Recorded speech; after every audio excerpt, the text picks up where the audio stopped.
This is the PTS Ebola treatment unit in Hastings, and we just entered the holding center. But the first ritual, as usual, is to wash your hands with the chlorine solution.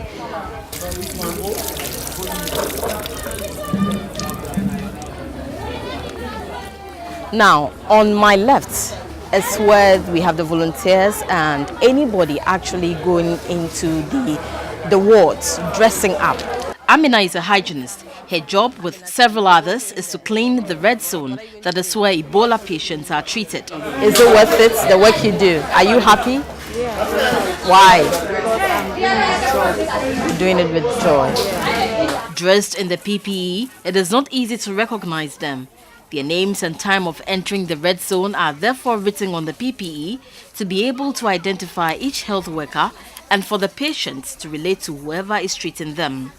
Samuel and Ahusin are on their way to take blood samples for Seth Nanajiman, a Ghanaian biomedical scientist from the Kolebu Teaching Hospital, working in the European lab at the treatment unit. It's the safest place to work as far as I'm concerned.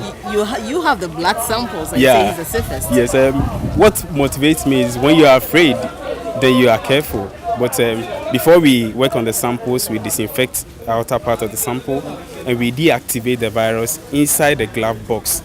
Sierra Leone at the outbreak of Ebola had only one laboratory for testing Lassa fever. But that has changed. There are now about 13 labs to test Ebola. For Hastings European Mobile Lab, we work within 8 hours. Actually, when we receive sample within the next 3-4 hours, you should be able to deliver results. We now have a new kit we are trying, which is 15 minutes. It's not really proving well, but they are working on it. There are 20 operational Ebola treatment centers in Sierra Leone, where more than 3,200 patients have been treated and discharged. The PTS2 treatment unit had one of the highest survival rates, thanks to the Ghanaian volunteers, 14 of them led by a biomedical scientist, Augustine Sego, who after a vigorous training in Ghana and Freetown, took bold steps to save lives. What we did for them to survive, we know it's IV fluids, oral fluids, reassurances, feeding, touching. So we know we can do something when it happens to us. 239 health workers died from Ebola in Sierra Leone, and so infection prevention mechanisms are strictly adhered to. These people have just returned from the red zone and they are here to decontaminate. Here again, what are they using to decontaminate?